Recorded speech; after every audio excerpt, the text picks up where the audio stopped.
Perfect. Hey everybody, welcome to Play Ranked Share, the show where I play the marquee PlayStation 5 titles, create an ever-evolving ranking of the best PlayStation 5 games, and share my opinions with you. My name is Tyrus, and this episode is focused on Life is Strange True Colors.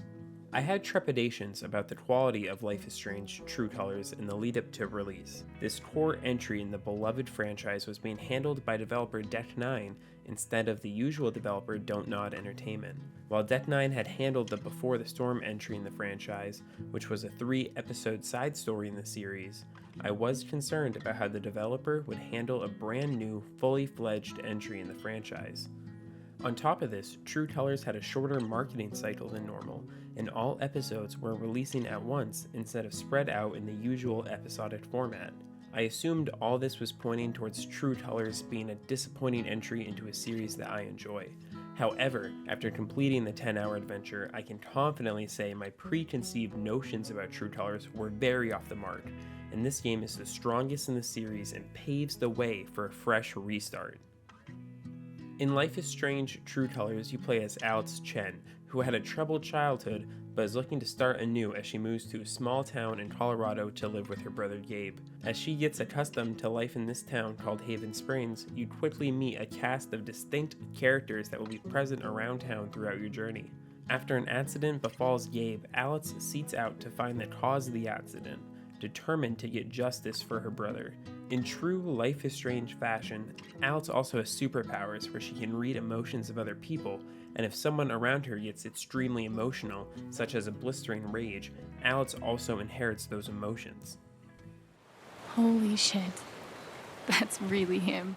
Life is Strange is a bit unconventional for a $60 video game because it is light on gameplay. Largely a walking and conversational simulator with some adventure game aspects, there is no point in True Colors that requires a player to have proficient gaming skill like you would for a first-person shooter or a racing game. This doesn't change the value of True Colors in my mind. It highlights a game that could be more accessible to people that don't normally play video games. There are some mini-games sprinkled throughout the game, like darts and arcade machines, but there is nothing inherently difficult or skill-based while playing True Colors.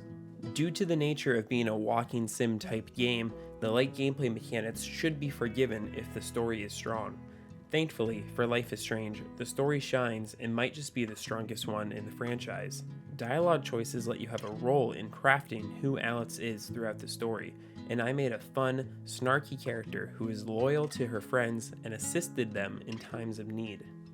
While I don't know how much variation there is based on the dialogue choices you make, since I only beat the game once, having the choice over dialogue at least made me feel like I had control over the narrative direction of the game. Additionally, I found the hook of solving the mystery of what happened to Gabe to be engaging.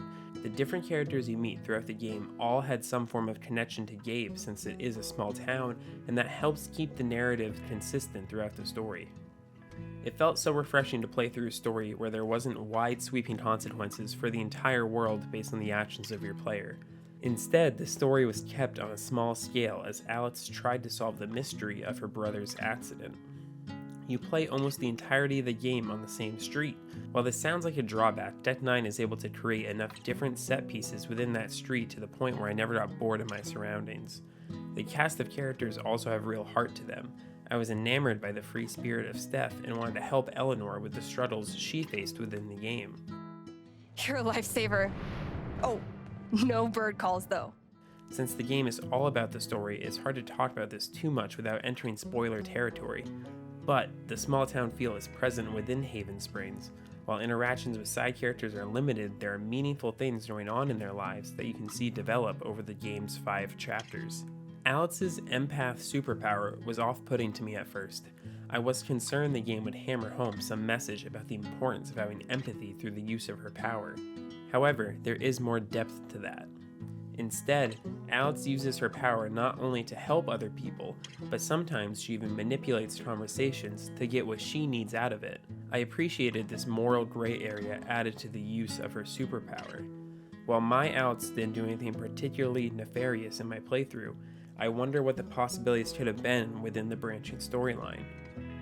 Life is Strange True Colors is a game that doesn't stand out graphically, especially in comparison to other PlayStation 5 games. True Colors is a game that came to practically every console, so it made sense that graphics don't scale well to the more advanced PS5. However, I was a little disappointed by this, since the map in True Colors is small, being contained mostly to that one street. Due to this, I was expecting something that graphically seemed like a noticeable upgrade over the PS4 Life is Strange entries, but there was nothing in here that blew me away. The game didn't even run at 60 frames per second at launch, and I had become so accustomed to playing games at 60 FPS on the PS5 that I got a headache playing the early portions of Life is Strange True Colors. Luckily, shortly after release, 60 frames per second was patched into the game and made it more enjoyable for me. Deck 9 and publisher Square Enix also decided to forego the delayed episodic launch style that old Life is Strange games had. I very much enjoyed this change in strategy and hope it marks a staple in the franchise release strategy going forward. Instead of playing a 2-hour episode and waiting months for the next installment, I could play roughly an episode a day over the course of a week. I think this helped me appreciate the supporting characters and side stories in the game more, as the character development and plot progression were always fresh in my memory.